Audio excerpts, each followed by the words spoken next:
যুবকদের হালত আরো বেশি করুন। যুবকদেরকে যদি নামাজের কথা বলেন, এক কথায় হাসি মুখে, হুজুর প্যান্টে একটু সমস্যা আছে, আজকে না আগামীকাল। আপনাদের এলাকার যুবক এমন না, ভালো।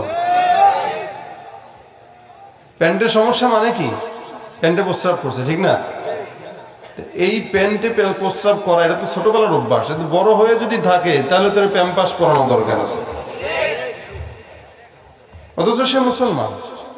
আসলে মূলত কথা হইল, আমরা ইসলামটাকে পেয়েছি খুব সহজে। মানে আমার বাবা মুসলমান, দাদা মুসলমান, যার কারণে আমি মুসলমান।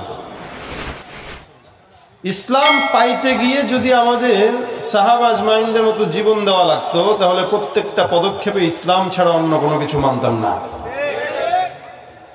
যেমন এই দেশে যারা মুক্তিযোদ্ধা, তাদের দাম আছে না নাই?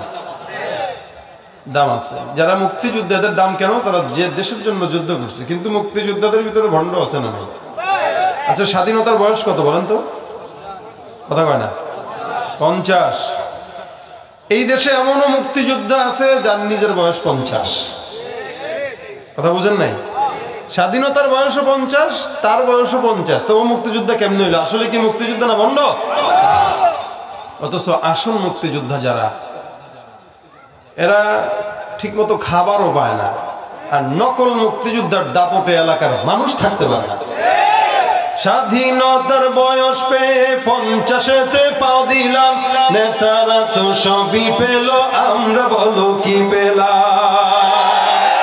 শান্তির লাগি কাইন্দা মরি, শান্তির কোনো নাহিলেশ, দেখতে দেখতে গল্লায় গেল আমার সোনার বাংলাদেশ। একে একে শেষ করেছি, সবার দেখা হইল শেষ, দেখতে দেখতে গল্লায় গেল আমার সোনার বাংলাদেশ। আরে কেউ দিল না, সবাই নিল, আমরা যে কলর বলদ, সারা বছর নেয় না খবর, নির্বাচনে খুব দরদ। কেউ দিল না, সবাই নিল, আমরা যে কলর বলদ, সারা বছর নেয় না খবর, নির্বাচনে খুব দরদ। নির্বাচনের আগে নেতায় ধরে কত রকম বেশ, নির্বাচনের আগে নেতায় ধরে কত রকম বেশ, দেখতে দেখতে গোল্লায় গেল আমার সোনার বাংলাদেশ। বাস্তব না অবাস্তব? আসলে কি স্টেজ নড়ে নাকি আমার মাথা ঘুরে আমি বুঝতেছি না। স্টেজ ঘুরে এমন আমার মাথায় আমি দুইটা দেখতেছি, চোখ দিয়ে মনে হইতেছে। এরপর আবার স্টেজও নড়ে, মাথাও নড়ে। আপনারা নড়েন না? আপনারা সজাগ আছেন? আমি দুর্বল হইলেও আপনারা সবল তো ইনশাআল্লাহ। আল্লাহ পাক আমাদের কি ইমানি কুওয়াত দান করুক, সেহাতের হায়াত দান করুক, বলেন আমিন। তো বলছিলাম, ভণ্ড মুক্তিযোদ্ধা, এর কাছে দেশের মায়া নাই, এর কাছে হচ্ছে টাকার মায়া। সরকার দেয় 1 কোটি টাকা রাস্তার জন্য, সে 60 লক্ষ টাকা নিজের মনে করে পকেটে পড়ে, আর 40 লাখ দিয়ে কোনো মতে করে এটা রডের পরিবর্তে বাঁশ দিয়ে দেয়।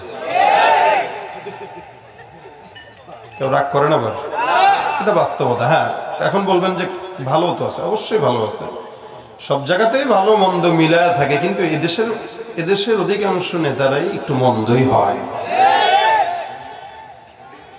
এই জন্য আরবিতে একটা কায়দা আছে, আল আকসারু হুকমুল কুল, মানে বিচারটা করা হয় অধিকাংশের উপরেই বিবেচনা করে। যার কারণেই আমাদের এই দেশের অধিকাংশ নেতাদের কারণে আস্তে আস্তে জনগণরাও দিন দিন খারাপ হয়ে যেতেছে। কারণ নেতা খারাপ হলে জনগণ খারাপ হবে, আর জনগণ ভালো জনগণের কাছে আল্লাহ পাক খারাপ নেতা দেয় না, খারাপ জনগণের কাছেই খারাপ নেতা দেয়। তো আপনাদের কাছে যেটা বলি, কেউ যদি মুক্তিযুদ্ধ না হয়েও নিজেকে মুক্তিযোদ্ধা দাবি করে, ভণ্ড না? কেউ যদি নামাজ না পড়েও নিজেকে মুসলমান দাবি করে, তো ভালো মুসলমান না ভণ্ড মুসলমান? প্যান্টের সমস্যা, এই কথা কোনো যুবকরা আর আজকে থেকে বলবেন না ইনশাআল্লাহ। কারণ আপনি হয়তো নামাজ ফাঁকি দেওয়ার জন্য বলেন এই কথা, কিন্তু এক তো নামাজ পড়লেন না, আরো দ্বিতীয়ত মিথ্যা বললেন।